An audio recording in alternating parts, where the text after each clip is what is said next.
The Chiefs lose to the Broncos and the trade deadline looms. Let's talk about it. This is KC Sports Network, proudly presented by Emprise Bank. It's a live edition of the KC Laboratory presented by Emprise Bank, member FDIC. Maddie Lane, your beard looks darker than normal today. I don't know if it's the lighting or what, but it just looks a little darker today. Little Halloween costume edition, or is it just on point today? Are you fishing to get us to compliment you about your haircut? Like, are you trying to lob out compliments just all willy-nilly so that we remark on your haircut? Is that what's happening right now? I was talking about your facial hair. I heard. I'm just trying to figure out what we're doing here. I feel you guys should know it's haircut day. It's every 35 days. I feel like you got the buddy. You're the only one who has access to that calendar. We don't. I thought you guys started keeping one. Hell no. Listen, what, December 4th? December 4th, Kent's going to come in with a fresh cut, and he's going to compliment Craig's head just to try to get us to talk about his haircut again. Craig, your head looks extra bald today. What have you been doing lately? I can see myself in it. My hair looks real nice. That's how he's going to go with it. Anyway, Craig, how are you doing? I'm doing fantastic, fellas. Chiefs lost yesterday, and that really sucks. That's not fun. There's a whole lot of fun or unfun discourse happening today. I'm taking a small bit of solace in the fact that Sporting Kansas City won a playoff game yesterday. So, that helped act as a small bit of salve over the Chiefs' problems that were discovered yesterday. And the Kansas Jayhawks beat the number 6 Oklahoma Sooners in football. That happened before the game. I wasn't like, yeah. Craig, do you think Maddie's facial hair just looks a little darker? Or is it just me? Really feel comfortable talking about Maddie's facial hair, if we're being honest here. I don't know what's going on.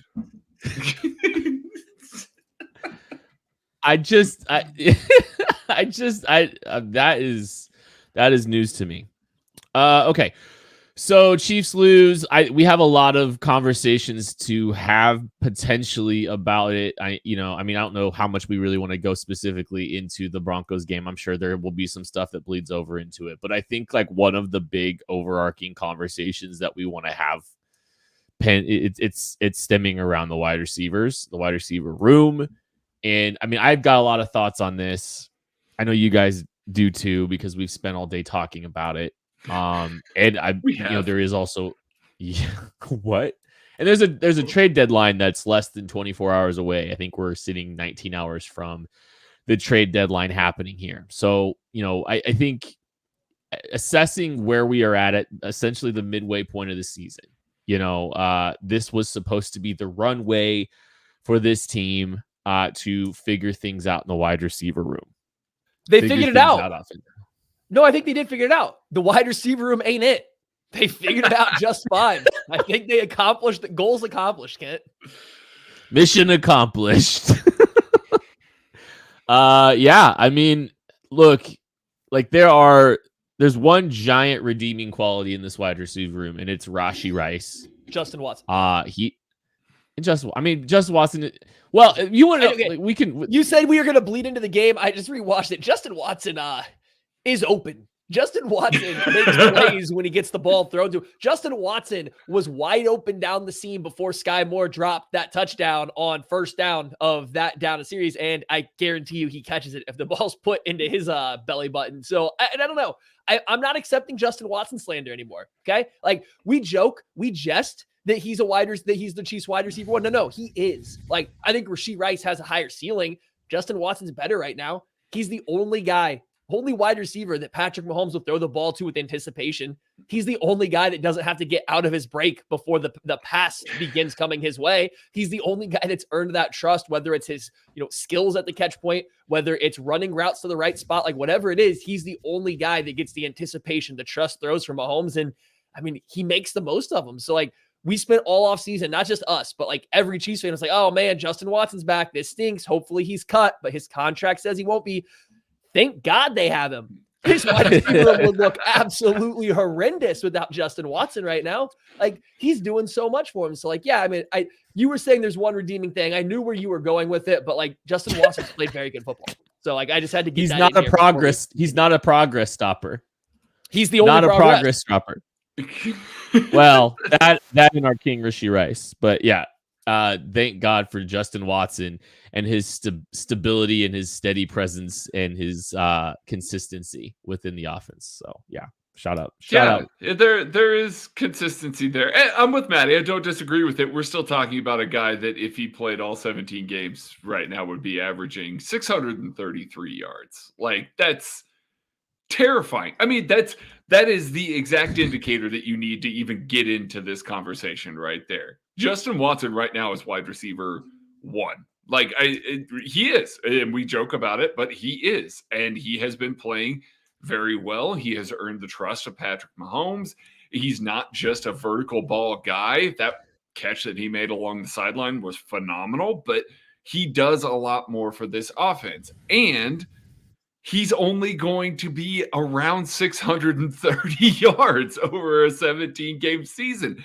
That is terrifying. They are not getting anything out of this wide receiver group. Nothing major. And that is really, truly scary. This team goes as far as the defense allows Travis Kelce to go. We have seen teams play these soft zones, allow him to get open in the middle of the field, and allow the Chiefs offense to really burst onto the scene, get some stuff going, put some points on the board. Those are the good offense stuff that we remember, because it's consistent when the defenses allow it.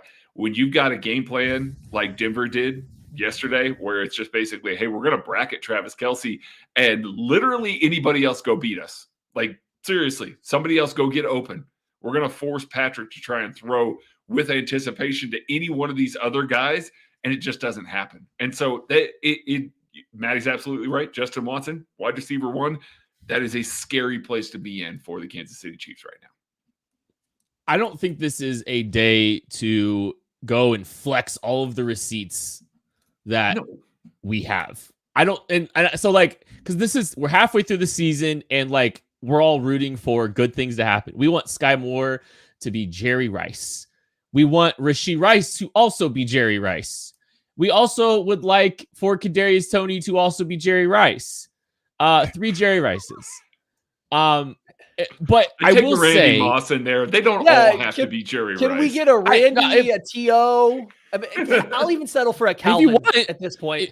If you want a little, I'll settle for. If you want a little diversity. Oh, yikes! Kadarius can be Tyreek Hill. No, yeah, no, okay, not stop. All right, so like I don't think like this isn't. I told you so. This isn't. A receipts day. Like there's a little bit of it because the fears of people that have clamored for wide receiver have been proven right.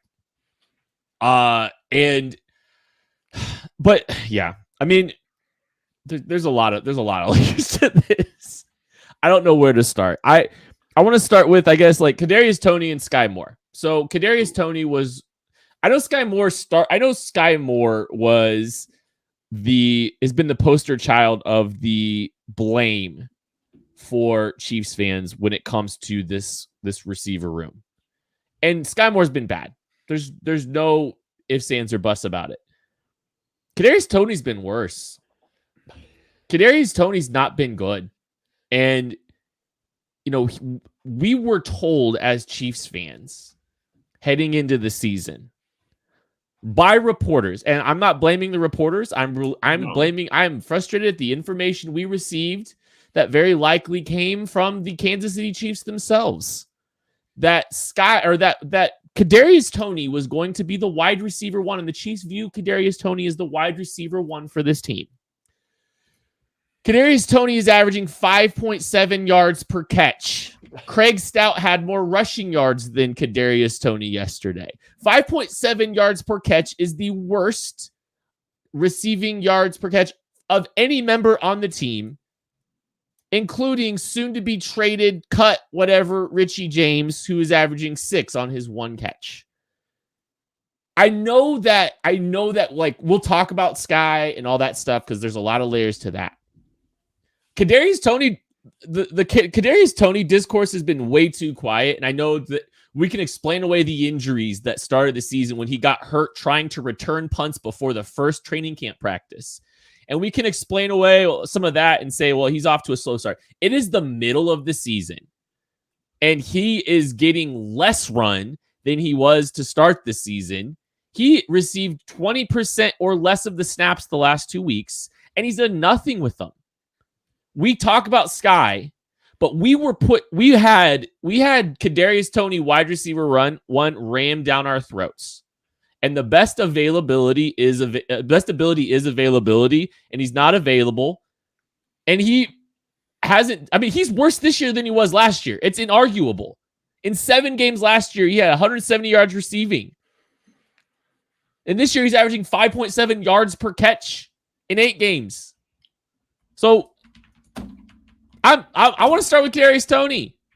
Maddie, like this, you're gonna love this because of all the people in Chiefs Twitter kingdom podcasting, Chiefs media, whatever you want to call it. Don't do this to me. Don't do this. Pull the receipt out. It's giant. It's a CVS receipt. Don't. Where to go? Okay, here's the thing. I don't think you can have it both ways. I don't think you can sit here and say that you're happy with anything that happens with Kadarius Toney because he helped win a Super Bowl because of a punt return and catching a wide open corn dog play last year, and then turn around and be upset that he's just an offensive weapon this year. If you were fine with him just being an offensive weapon and a returner last year, then you got to be fine with it this year. And that's just who he is. I don't think you're allowed to flip-flop. If you weren't happy with what his role was last year, then you're allowed to continue to not be happy with it. But if you thought it was fine last year, you're fine with it this year. All it takes is one play in the playoffs, and that justifies it, according to some. That was everyone's justification for the trade being already good enough, was he made one play. And that was enough for everybody. That's fine. Hi, it's me. That's fine. That's cool. If that's what you wanted, that's cool. I just didn't think a 3rd-round pick for half of a rookie contract, over half of a rookie contract, but just a little bit over of a rookie contract for a guy who's never been a real wide receiver at any point in time post high school. And I think in high school, he was probably a quarterback, was a trade that I would have made. I don't think that's a trade that I ever would have made. And I get it. He played a role in the Chiefs winning a Super Bowl, a very good one, but it was just specifically a role. He returned a punt that I'm not sure the Chiefs don't score if they have to drive down the field in that play anyway, given the way that game was going out. It's not getting any better. He's the same guy. He's just an offensive weapon. He's literally an offensive weapon. And I can go find one clip every single game of him running a whip route or a slant route that looks really nice, but it's just one play of him being an athlete. He's just running an athlete route. And then there's no nuance. There's no technique to it. As you continue, you don't see his route tree expand. You don't see consistent play from him. The Chiefs, with 2 different wide receiver coaches, 2 different OCs now, have decided that he's just an offensive weapon. The Giants, with one coaching offensive butter knife so far. The one Giants coaching staff didn't even want him to be on the team. And they traded him away. The other coaching staff in New York thought he was an offensive weapon. 2 different coaching staffs at Florida thought he was an offensive weapon, a very good one his senior year, but still just an offensive weapon. That's what he is. That's what they have. And as long as they know that, that's fine. And if that's what he's going to be, it is what it's okay. Our expectations just can't be that he's a wide receiver. We need to quit considering him as a wide receiver until he starts showing us a reason to think he is. And that's fine. Do whatever you want with the trade. It's just, if you were okay with him last year, you're okay with him this year because you're just waiting for him to make one play. And the hard part is just the fact that it appears this team went into this season and said, that's the guy that's going to take the big step. That's the guy that we're counting on to make the big moves, and he's going to be wide receiver 1. That is the narrative that was put out there by this team. And even when they signed him last year, when they made the trade and they made a move for him, if you read between the lines there, Andy Reid said, listen, this is a future move. We believe that this kid's got it. We believe that he can wide receive. We believe that he is a valuable asset to this offense in the future. Yeah, it's going to take a little while to get him, schemed up and going. And it certainly happened faster than all of us expected. I sat here about this time last year and went, oh man, look at him already getting integrated into the offense over Skyy Moore. That was happening for certain in some of these manufactured touches. Obviously, he plays a role in the playoffs there. but they appeared to have not made moves based on the fact that they thought that Kadarius Toney was going to step into this role. Now, obviously, the injury definitely affected the way that he was able to prepare during training camp, get some of the reps that he needed and things like that. But that's kind of his MO. You listen to, Brett Veach talk about it. It's like goal number one for this guy is make it through training camp healthy. And then he didn't. And now we are to the point. He didn't make it into the first practice. We are now to the point where there's obvious load management happening here. Like it is. If this team felt like Kadarius Toney was going to be able to get on the field, help them score points near the ends of football games, he would be out there. He's there for the first 15. He is there for some spot duty throughout the first half and a little bit in the second half. He is not a focal point of this offense. If he was, he would have a game where maybe he played more than 43% of the snaps this season, and he hasn't. There haven't been a single game. As a matter of fact, there have been 3 under 20%. That is scary. That really is scary. So they do have this guy on this roster that is a weapon with the ball in his hands. I think all of us will agree with that. You get him the ball, get it in his hands, super weapon with the ball in his hands, and they don't feel comfortable using him. Okay, and so I'll make this final comment on Kadarius Toney. It's like, okay, so like the argument is, oh, well, he doesn't get enough opportunities, doesn't get enough snaps, they're managing his load, blah, blah, blah. He's doing nothing with them. He is literally their worst statistical receiver. 5.7 yards per catch. And everybody that's caping for him right now has more rushing yards this season than he does on 6 carries. He has 6 carries for -5 yards.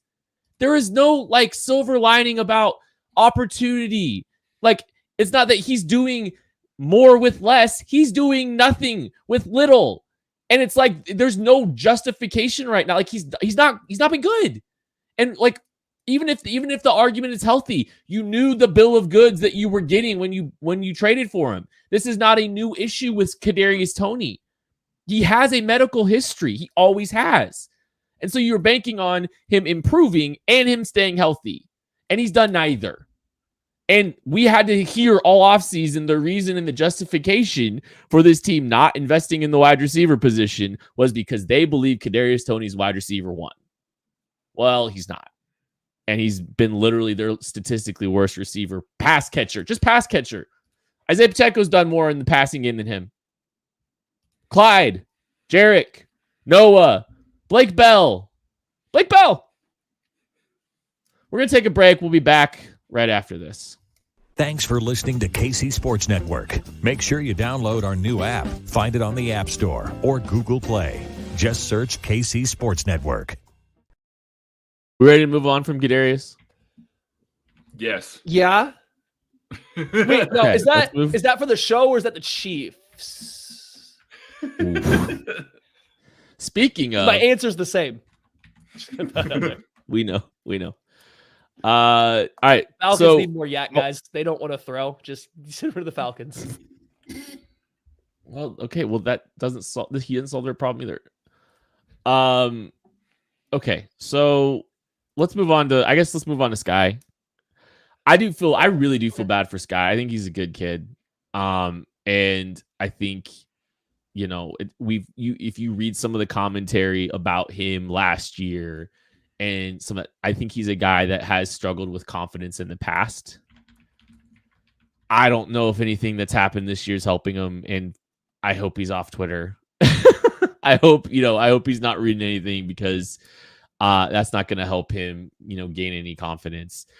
Skyy Moore, I think the other guy that has kind of really failed this group. Again, I'm sorry, Skyy. Because I was a big fan of yours, but I got some stuff to say. Skyy Moore was definitely one of the guys that there was hope for and in belief that he was going to take a step. And going and working with Mahomes every single day and not missing any of those reps in Dallas or in Texas when he was down there working with Mahomes and hoping to parlay that first career touchdown against in the Super Bowl and hoping that was a sign of confidence and returning a punt in the AFC Championship game. And you're just looking at all these little indicators these should be confidence builders for him. And I think the Chiefs have really tried to instill and build his confidence up. I think the way they talk about him has tried to instill some confidence in him. But here we are, and I want to just read this out for you.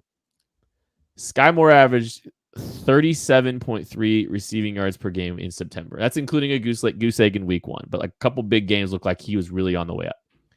He's averaged 11.2 yards per game receiving in October. That's almost half as much as Blake Bell. He's not only not stepped up to the plate, he is progressively gotten worse. And I haven't looked at last year's averages per game, but I think he averaged more per game last year than he has in October. Like, it's just, and he's on the field more, and man, rough. This is a sample size, folks. This is a big old sample size we're sitting on now, and it is not looking good. It's looking worse than it was last year. Yeah. And by the way, last year was 15.6 yards per game. So it's actually less than this season here. And that's because Skyy Moore is currently tracking for 350 yards receiving. And that is also terrifying. I'm using that word a lot today, but it is. Like, we spent years clowning on McCole Hardman for not being able to carve out a role on his rookie deal, quote unquote, wasting a second round pick and all of that. Right now, Skyy Moore is projected to go for 350 in this season. McCole Hardman's worst year in Kansas City was 297 in a year that he played 8 games because he got hurt. By the way, Skyy Moore's played 8 games this year right now. He's got 168 yards. Like, it's bad. It's really bad. And he's trending down. It's trending down. And he's the guy that we've talked about repeatedly, the guy that they trust to run the entire route tree. That is backing off as well. Andy Reid came out and said today, Skyy Moore got his arm hit, going up for that, touchdown pass at the end of the game and all of that. Yeah, he did. But he also didn't put himself in a good position to track that ball over his shoulder. He made that a lot more difficult on himself by the way that he ran that route, by the way that he tried to locate the ball, by the way that he stacked the DB, all of that stuff. That's all receiver stuff. Like, we all look at the end result there and say, oh yeah, no, he got his arm hit and, the refs didn't call it and et cetera, et cetera.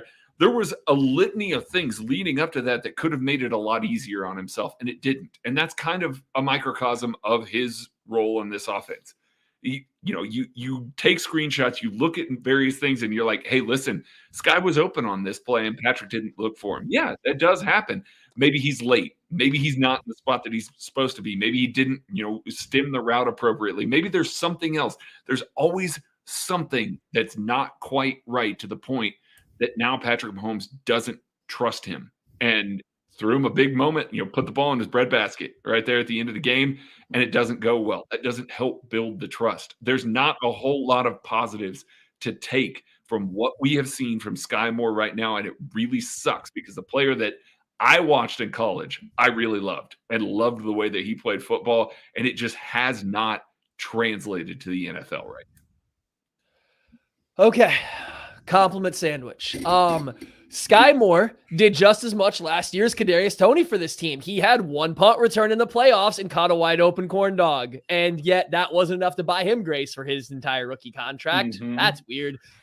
So that was the good. The bad, almost everything this year. And actually, this is Skyy Moore can't read off his stats. And I do agree that his yards per game going down is concerning, but I think the Chiefs offense generally has been playing better in October. So and maybe it's a coincidence, but his role getting reduced while Rashee Rice and Justin Watson seems to be increasing, seems to help the offense overall. That's not a ringing endorsement of Skyy Moore at all. Don't get me wrong. Oh, go ahead. And they also just had their best offensive performance without Justin Watson, wide receiver 1. So They could have used him in the second half. And so the other roles are improved, like getting more and like expanding. And Skyy Moore seems to be getting reduced a little bit. They've moved him out of being a full-time Z wide receiver, which is like the primary wide receiver, the guy that Andy Reid wants to funnel his stuff to. And now he splits that role with Rice, with Watson, with a bunch of guys. And so that seemed to help the offense, getting him not to be the main guy. And you would hope that would be good for his ego. Now you're not relying on him as much. And we've seen flashes. We've seen him make a couple nice back shoulder throws. We've seen him make a couple nice little whip routes and like get open. Like we've seen little glimpses of him doing exactly what we thought he could do. The issue that comes in is it's a lack of consistency. This deep post is run. He never adjusts his angle for the fact that he's already behind the safety. He doesn't need to keep running behind the safety. He literally can just straighten out and he's got a walk-in touchdown, but he's still a little flat. Mahomes still throws it kind of where he needs to, but he never sees the ball. I don't care about the arm being grabbed or not. He never saw the ball. It hit his bicep while his head was still looking for the ball. Like he never saw it. And like that's a wide receiver move that he didn't quite make. It's a weak excuse too. I'm sorry. It's an excuse. No, it's I agree. A weak grab. It's not. It's no. Like that's. I agree. And this is why I wonder if they're just trying everything they can to keep Skyy Moore's confidence up and helping defend him, because that is just Andy does not complain about the refs very often. A play that you complain about the refs on. I'm sorry. That's just. And there's way more calls this year that have been worse than that. I'm sorry. It's just even beyond that game. It's a tough spot because I know they need Skyy Moore to do something. I know he obviously wants to help. And if you watch him for a whole game, you're going to find plays where he does get open and you're like, oh man, I really wish they would throw him the ball here, and it doesn't happen. And then it seems like the few times they do go his way, he's not open or something like that. So like, it's been unfortunate for him. It's been unfortunate for the team that it hasn't quite clicked. But here it is. At the end of the day, they have to quit. They can't rely on him. Like whether that means a trust or whether that means just putting him out there as often as they do, they can't rely on him right now. In the first half versus Denver, there was 2 or 3 times where he was ISO'd one-on-one on the backside. He ran a dig or a comeback and he got open. Mahomes was just reading the front side of the play. The ball doesn't go his way. Not saying good, bad. It is what it is. The Chiefs clearly noticed. In the second half, they looked that way. The backside ISO to Skyy Moore became the primary read. And guess how many times he got open on those? 0. It just like when they went back to it and they tried to find it, he wasn't no longer getting open on those. And I'm not saying that's his fault necessarily because he was getting open early in the game. It's just, it was unfortunate. And there's a lack of consistency. They can't go to him. They can't plan on him winning these one-on-ones. They can't plan on him winning downfield. They can't plan on him making guys miss after the catch. Where do you plan on using him then, right? Like where do you plan on using Skyy Moore when you start to rack up just these plays that aren't going positively for the Chiefs? I think that's the issue they've run into. They need to have more talent so they can reduce his role way back down. They need to bring it back down until they can find out where to use him to get easy success before throwing him back out there and having him do everything. He's not good running with the ball. They tried him at running back. I'm saying, but his vision when he's out on the side is bad. Him running screens is terrible. He picks the wrong side of the block every single time. And I'm not trying to pile on it, but like they've just been bad. He's relatively explosive. When he catches the ball on the move, he gets north and south very quickly. And like that's good. And that's why we liked him at Western Michigan. Catch a slant, get upfield.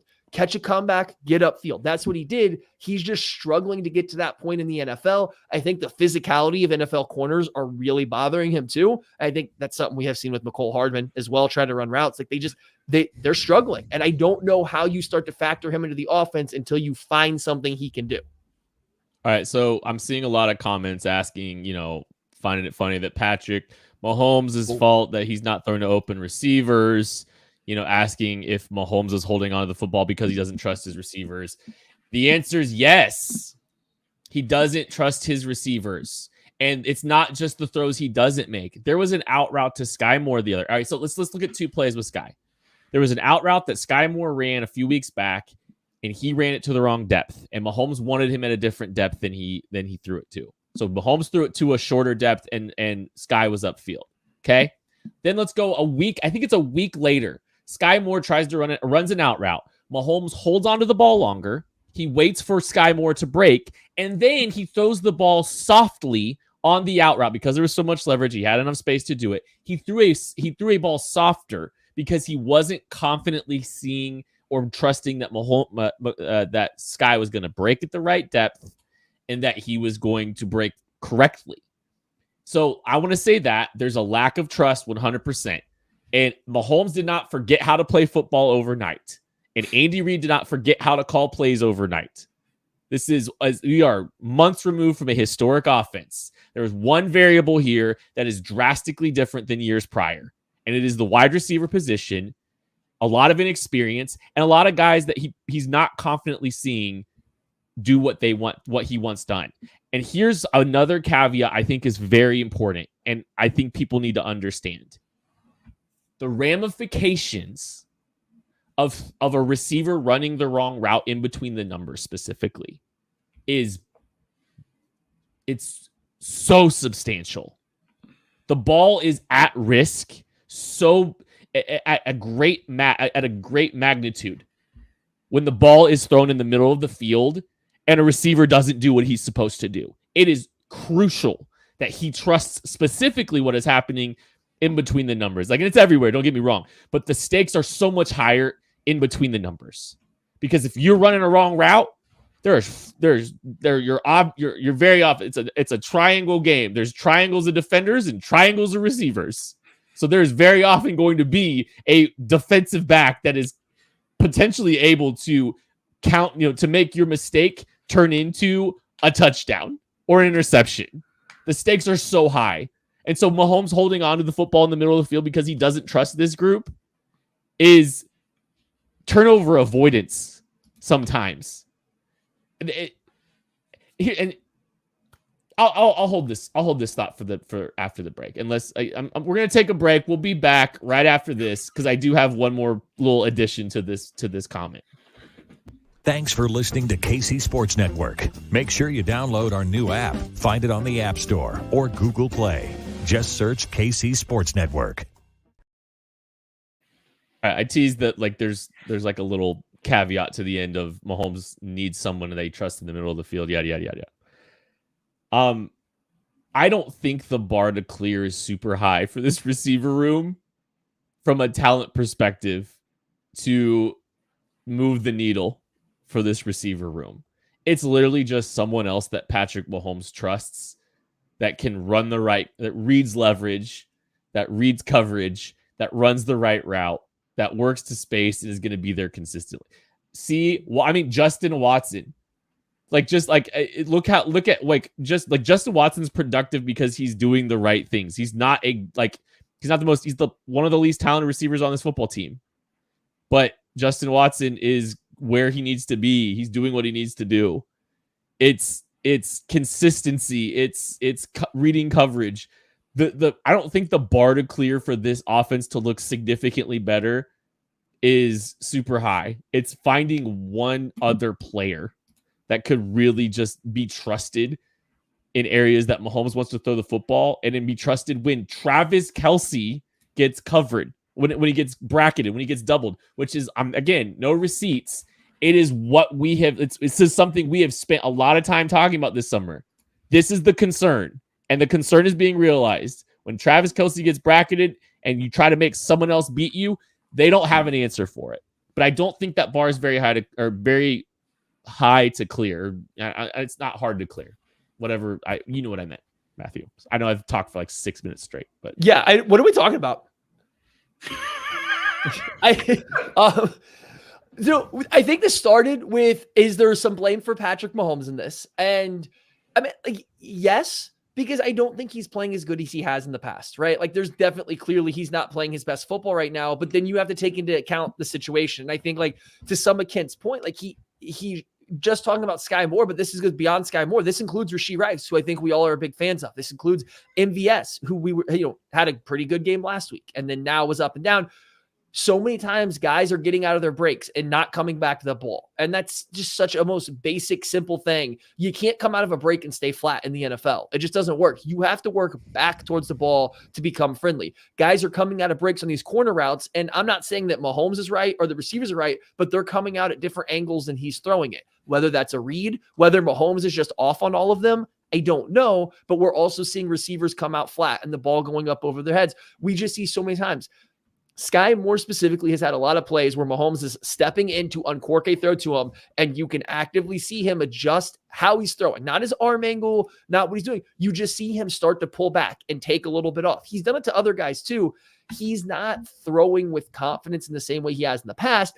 And it's to the point to where I don't want to speculate injuries, but when's the last time, again, and we talked about it a couple weeks ago, when's the last time you've seen Patrick Mahomes fire a ball? And whether it's trust in someone catching it over the middle of the field, but when's the last time we have seen Patrick Mahomes just absolutely unleash one, typically over the middle of the field? When's the last time we've seen him throw a perfect deep ball besides the Skyy Moore one? Like, that was a great throw, but like, when's the last time we saw him really push a ball deep downfield? It's just sometimes I'm starting to wonder, is there an arm velocity issue that's happening, or is it just a complete lack of trust and belief in the receivers he's got? It's like, yeah, he shares some blame, but the situation he's in, it's really hard to play quarterback. It just doesn't work.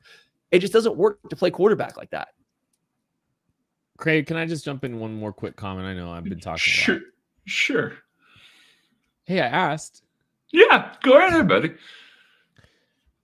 Not to belabor Skyy too much, but Patrick Mahomes gave Skyy Moore an opportunity to make a very defining play for his young career on a 4th and 2. He went for it all and threw a beautiful throw to Skyy Moore, which the narrative today is, first off, the Chiefs might have won. Skyy Moore comes up with a big play in a big moment. Maybe that propels his confidence. And Skyy failed again. And that's just, if that ain't a microcosm for what we're dealing with right now, I don't know what is. I really like that. That play is like this whole thing embodied to me right now. And so it's just frustrating, whatever you want to say, like all of it. They tried. Now go fix it. Sorry. Go, Craig. You're good. No, I mean, when you look at this wide receiver room here, like, you got a guy that they're paying $11 million to, MVS, that had an excellent AFC Championship game. We thank him for that. And then had a good game last week. Decent one, good one. You've got Justin Watson, who is receiver 1, which, hey, good for him. Probably not the future of this wide receiver room. Like, that's scary if he continues to be wide receiver 1 for very much longer here. Hey, it's a 2-year deal. 2-year deal, Craig. That man's I'm under contract here. Like, Sharpie him in right now. You've got Richie James, who wants out of Kansas City because they traded for McCole Hardman, who, guess what? Patrick Mahomes doesn't trust. That we've seen that for 4 years now. So trust issues aren't better with McCole Hardman there. You've got Justin Ross on the exempt list, and he's done next to nothing at this point. He's basically the wide receiver 7 on this team at the moment. Skyy's on track for 350 yards. Kadarius Toney's on track for 230 and can't play a full game. Like, I just listed every wide receiver not named Rashee Rice right there, and none of them have anything that is really defining forward with. Frankly, only one of them, Justin Watson, is a guy that you're like, hey, let's bring him back next year. Let's have some confidence that he can play a role for this team next year. Not wide receiver 1, ideally, but a role. That you can't have a wide receiver room like that. The Chiefs tried to go young. They tried to get development. I said it on the postgame show yesterday. They entrusted this to this coaching staff to develop young wide receivers. We are now several years into these experiments with taking young wide receivers and hoping to develop them and not getting development at this point. Like, it's just not happening. And this year, rather than trying to insulate it like they have with other years with a Juju Smith-Schuster, with a Tyreek Hill, with a Sammy Watkins, with these guys that are veteran wide receivers that, feel how you want about them. They are better than anything on this roster right now. They insulated the group. And for whatever reason this year, they just said, you know what? I know we haven't been able to develop them, but we're going to count on 15 to escalate his play, elevate his play in such a way that it makes this young group of wide receivers that we haven't been able to develop very well historically into, Pro Bowl level players, into these really good players. And through 8 games, we haven't seen it. Now, there's a lot that they have to turn around here. Maybe we pivot to that now that we've been talking about the wide receivers here. How does this go forward? What can they do to try and rectify Real quick, this? Because I'm sorry, Craig. I got to do it to you. Go. I got one more Mahomes things. I got to get it off my chest. Okay, go for it. Me fighting it on Twitter for 2 weeks now. Trust doesn't just mean like, oh, hey, I think that guy's going to catch the ball. Trust is like code for anticipation and timing. Mm-hmm. So when you watch the Chiefs play, count how many timing routes you see to non-Travis Kelce. You're going to barely use one hand. It's just not going to happen. There isn't a trust that guys are going to come open where Mahomes thinks at the right time. So that's fine. You can play. Now you play reactionary. Mahomes has enough arm still, obviously, that he can wait till a guy is open to throw them the football. And that's what you see him doing. You see him to everyone that's not Kelce and Justin Watson occasionally wait until a guy breaks open, then he throws the ball. He waits to see the break and then throws the ball because he doesn't trust them to get open. He can't throw with anticipation because he doesn't know where they're breaking, how they're breaking, and if they'll be open. That's fine. You can play that way. But guess what? When I'm reading to the left and I got to read 1, 2, let's just say 2 to the left side, if I have to wait for them to get out of their break over here, guess what? I'm not on time to back here. Everything else. So I can't read 1, 2, 3, 4, 5 across the entire field, left to right, if I have to wait for every single person to completely finish their route stem and their route break before I feel comfortable throwing them the ball. You can blame Mahomes if you want to for not feeling comfortable doing that, but look at what he's working with.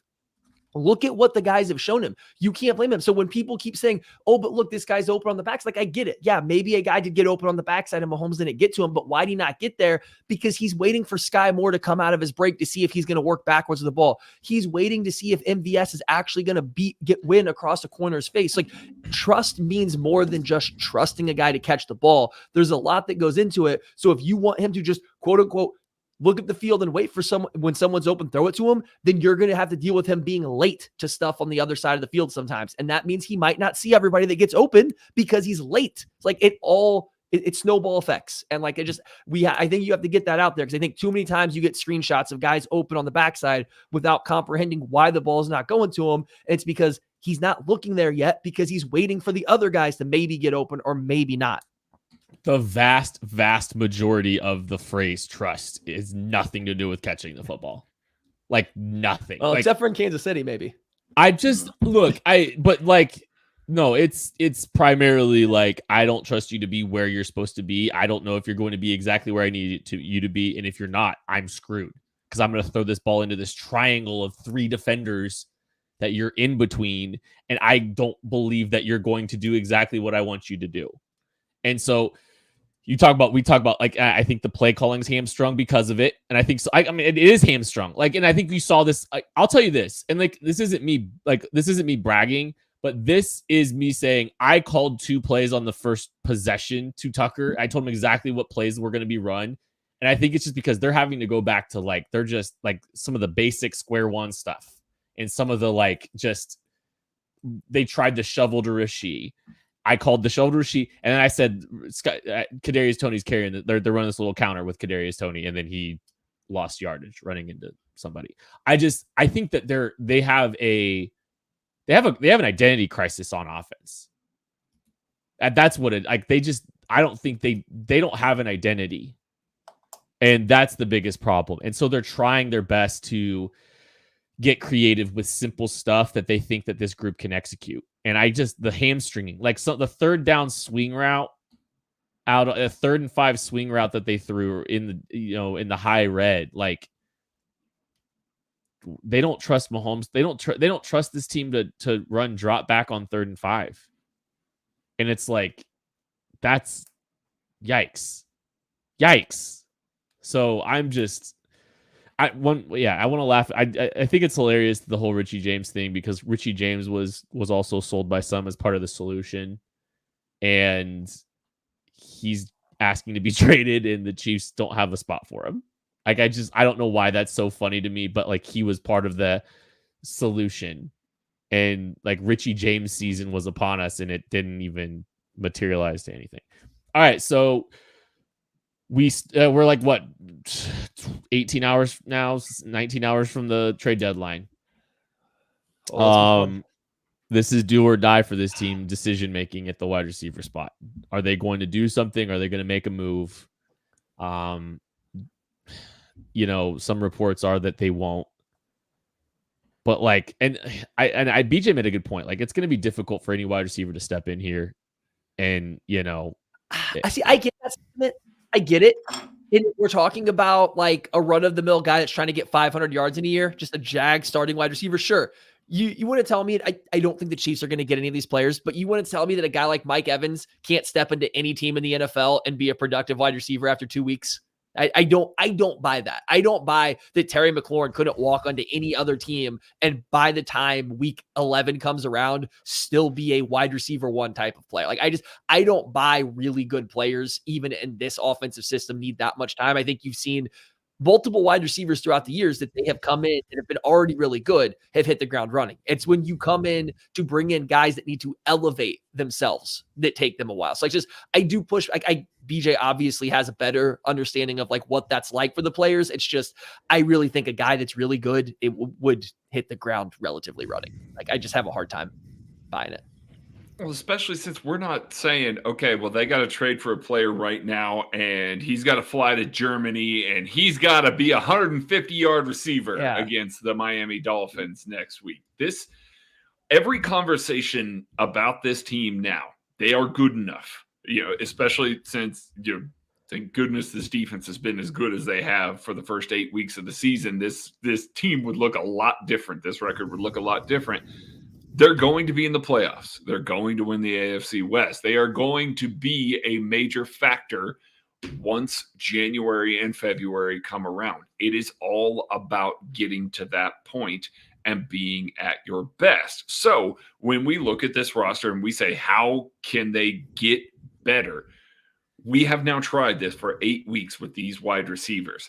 There is not a ton of practice time during the week. Mike DeVito talks about it all the time. He's like, I don't understand how anybody makes it in the NFL anymore. He's like, he even says, I would not have made it in today's NFL. I needed all the two-a-days, all the extra practice time, all the extra padded practices and everything like that to prove that I could pick up the scheme and play within it to this coaching staff. They don't have that luxury. They don't have that ability. It's not like all of a sudden they're going to sit down during the bye week and, move some levers up and down, and all of a sudden the wide receivers are good and make a significant improvement here. That's not going to happen. So they either need to fabricate something with scheme, which, they run the ball a little bit more, try and get Patrick on the move a little, run some more concepts that feature some of these guys that are maybe timing-based plays that are single reads instead of having to rely on check one and then move across the field. Whatever the case may be,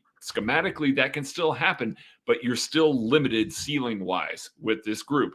That's why we have been talking about trading for a wide receiver for a long time, because even if he's not ready for Germany, even if he's not ready for Philly coming out of the bye, you got a guy that you believe can make this offense operate the way that Andy Reid is trying to make it operate right now, in a way that moves the needle for this team. And right now, you've got less than 24 hours at the time of this recording to figure out if you can add that player to this. And it doesn't come cheap. So you're either going to be mortgaging the future, or, you're going to stick with this group and try and make schematic changes. And I personally know the one that I think moves the needle the most, and that is mortgaging the future, unfortunately. Well, let's go. Do it. Who is it? Who is it? Yeah. I don't know. Call Eric Bieniemy and say, hey, buddy, I know we didn't get you that head coaching job that you wanted coming out of Kansas City here, but can you do us a solid and send us a Terry McLaurin? Can you send us? Doesn't sound like Chase Young or Montez Sweat are going to fetch a first rounder. And for a trade. So like if they're really trying to move on from Sam Howell and compete going forward with that team, and like maybe it gets a little tricky when you're dealing with what's probably a coaching staff that's gonna be gone soon, but still, like I don't know what the rationale is, but like they need first round picks. Like if they are open to moving on from Terry McLaurin and they are willing to move on from him, hey, like that's a call you make. The Chiefs aren't going to get Terry McLaurin most likely at any point in time where they pick in the draft. Obviously, Terry McLaurin went in the third round, yada, yada, yada, like you can, but the odds tell you that you're not going to hit a guy like that very frequently where the Chiefs are going to draft.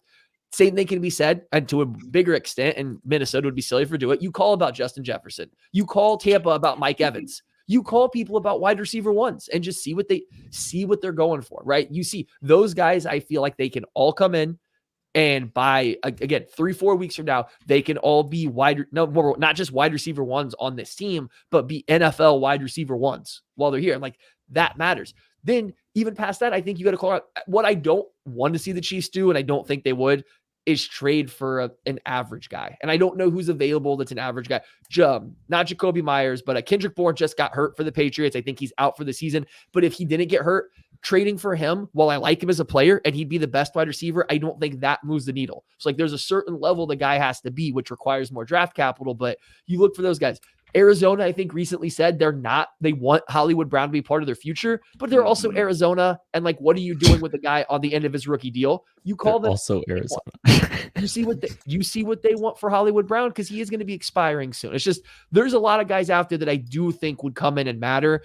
The Chiefs would just have to be willing to give up the draft capital. And for the kind of guy they need, it's probably a first round pick, maybe a second, depending on who it is. I want to just like add one little caveat to all of this, with just everything, because like we have our frustrations with the situation and how it's been handled at the wide receiver position. I will also add, because there is so much context to, all these conversations. If the Chris Jones situation and the Katz brothers restricted the Chiefs' ability to make a move at the wide receiver position that they were wanting to, I'm pissed. Okay. So I will just add that caveat. If that is a piece of this conversation and we find out at some point, it is something that is actively keeping this team from potentially achieving their ceiling. So there is a non-zero chance that has a factor in how the Chiefs have had to handle their offseason. So if that becomes true and we ever hear about that at any point, I'm just going to tell you, I'm going to be pissed. Just so you know. So just another, I mean, this team was held hostage for a large chunk of the offseason. Okay, hold up. We don't know the full side of the discussions here. I mean, we have heard this team say multiple times, yeah, we'll get that contract done in July. If they didn't come to the table to Chris Jones before July, guess what? The receivers were gone. Like there are two sides. Was Nuke gone? No, okay. But Nuke signed for a bigger deal. Nuke Tennessee. looked real good. He did choose. He chose the money to go play for the Titans. And like, hey, if he was an option for a much lesser pick, I would happily welcome DeAndre Hopkins to this team, because guess what? I've seen enough. Nuke and Rashee Rice don't overlap as much as I thought they might. So hey, we can kill them both together. Let's roll. Nah, that Titans team. Listen, they've got a little bit to play for, and Will Jeans looks okay. So I'm fine with them. What about Hunter Renfro's been thrown out there? I don't think the Raiders would trade with the Chiefs. Although a player like Hunter Renfro, who they don't use at all, maybe, like, who would care? I don't think he does anything for the Chiefs. That's one of those guys that I don't think moves the needle to matter at all. It just doesn't matter, I don't think. I think it would, but they just don't use. I mean, he is slot only. He is like, and that's just not. I don't know. They wouldn't put him outside ever. Anyways. So I'm gonna ask you guys a quick question. Go around the horn. Which player, if the Chiefs made a move, who would it be for? Like, if the Chiefs make a trade for a wide receiver, who is the guy that it would be? Not will they? Not who do you want? If they do it, who would it be? Jahan Dotson. We know that they liked him. I think they probably cost a little bit less. He's still on a rookie deal. Yeah. Obviously fits under the cap, like all of those. So does Terry McLaurin. I'm not trying to say that, but maybe a guy that the Commanders might be looking at and going, I don't know that we're signing him to a second contract, so let's get a pick now. Yeah. I don't know, man. Like, realistic. Yeah, just who, if they make the move, who is it? You wake up tomorrow morning with a Chiefs trade for wide receiver blank. Who is the player they trade for? Juju looked more explosive yesterday than I thought he would. Kendrick Bourne is hurt. Juju is staying with that team. They're not giving up. Yeah, I sure? feel like I'm with Craig. If Kendrick Bourne was healthy, I would say 100%. But like with Kendrick Bourne out, I think they need him. Like I think they don't have that guy. Pop Douglas is balling for them. I don't know. Eyes of Juju's thigh. The Giants are trading or are showing willingness to trade. Like, do they go like? Can you pick somebody already? No, he can't. Goodness. Steve Slayton, low hanging fruit because the Giants are trading. Steve Slayton, Darius Slayton. Yeah. Did I say Steve? Yeah, that's all right. West Virginia legend, Steve Slayton. That's okay. That's a deep pull. That was before Tucker was watching college football. Anyways, Maddie, who's yours? What if I saw this in the chat, so I don't mind it. What if the Seattle Seahawks want to recoup some draft picks? They want to get JSN involved more. They have JSN, DK Metcalf. What if Tyler Lockett? Tyler Lockett's available. Tyler Lockett gets separation. So I did see that in the chat. I lost who had said it. Oh, here we go. Oh, it's another Wyota one here. But yeah, like what if they've seen enough from JSN? They like to live in heavy a little bit. They don't love 11 personnel. What if they're like, hey, to get our rookie out there, maybe we can recoup some of the draft picks we just lost and trading a lot for Leonard Williams, an expiring 29-year-old defensive tackle. And we can get some draft capital back for him. What if we send Tyler Lockett to the Chiefs? How much do you think I do too, to be clear, I would be on board with that. How much do we think a 31-year-old Tyler Lockett that is under contract for 2 more years for $15 million and $15 million for the next 2 years, 2 $15 million cap hits there. So it's not one of those things that you're looking at and going, oh, we're cool with paying a 32 and a 33-year-old, player $15 million a year to play wide receiver for us. I don't know about that. So you think it's a lot? You think it's a second-round pick? I don't know. I honestly don't know. Yeah. I don't have a lot of confidence they're actually going to do this. This is like I'm very defeated right now. I mean, listen, I thought the teams need speed. Like, I'd go see whoever's the fastest wide receiver available. They did bring Hardman in, and like I think he's getting open occasionally downfield. So like I don't think there is a desperate need for speed the same way there was a couple weeks ago. Before that, like on this team, they added some with Hardman. So like that lowered my Hollywood Brown take a little bit. A couple weeks ago, I was strong on that because I thought they could have used his ability to actually get vertical. I'm lessening on that just because of Hardman, but I still wouldn't hate it. Terry McLaurin, he gets vertical. Like that's the one I want. I think that's the dream one. That's a realistic one that like would make some sense, but it's only realistic in the Chiefs would have to offer a lot kind of sense. You know what I mean? Hollywood would be a rental too. You don't think they'd sign him long term after that? Maybe. I mean, like you get nine. That would be a piece of the compensation puzzle. Like I think that would be very interesting. Just because. I mean, I don't know I think I want Mike Evans. I love Mike Evans. I think Mike Evans is well pacing to have his 10th straight 1,000-yard season. Just let that sink in. This man is literally the Jared Allen version of wide receivers. He is just putting up ridiculous stats at a position group that only rare play, like literal Hall of Famers are the only people matching what Mike Evans has done. Like, save him from Baker Mayfield. Don't hate that either. I don't know. It seems like there's some level of belief that they're not going to make a move and they're going to roll with this group and bank on one of the worst statistical receivers in football and one of the least productive per opportunity per snap receivers in football to figure it out. We'll see.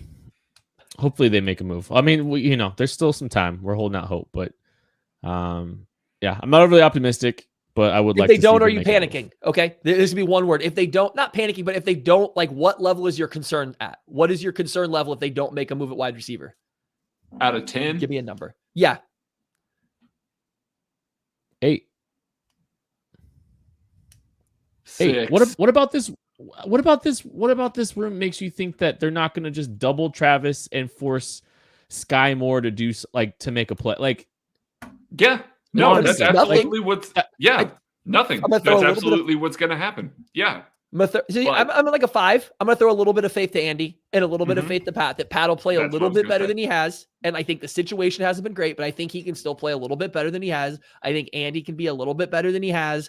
And you do those things and you can do just enough. Now, do I feel great about them beating 4 straight really good teams if they have to with this wide receiver room? No, I don't. So that's why it's still a 5. But like, I go with 5. I mean, I think this is this the biggest? My 6 is this the biggest red flag we've seen? Yes. Yeah, and that's what my 6 is predicated upon, because they're sitting here and they're going, "Wow, we tried this for 8 weeks and it didn't work." I mean, Andy's stubborn, but he ain't that stubborn. Like, at a certain point, it's going to be, okay, well, we're already seeing it with Rashid. He's playing more outside. He's playing more snaps. They have eased him in here. So it's not a situation where they're sitting there just going, all right, well, this is what it is, and that's only what it's going to be. They'll make adjustments at some point, and it'll be fine at some point. It just is that fine good enough to do the damage in the playoffs that we have come to expect from this offense under Patrick Mahomes. I think it might be the biggest red flag that they've had. Maybe in the Mahomes era. I don't know. I'm concerned. We'll find out. We'll see what they do with the trade deadline, and we'll see how they do against a very big opponent for them. They will be playing the Miami Dolphins in another country here in less than a week. It's a very big moment for this organization in this season and their opportunity to run it back and win another Super Bowl back-to-back. That is going to do it for this episode of the KC Laboratory. Thank you for listening. We appreciate you, and we will catch you later. What's Terrell? Wide receiver.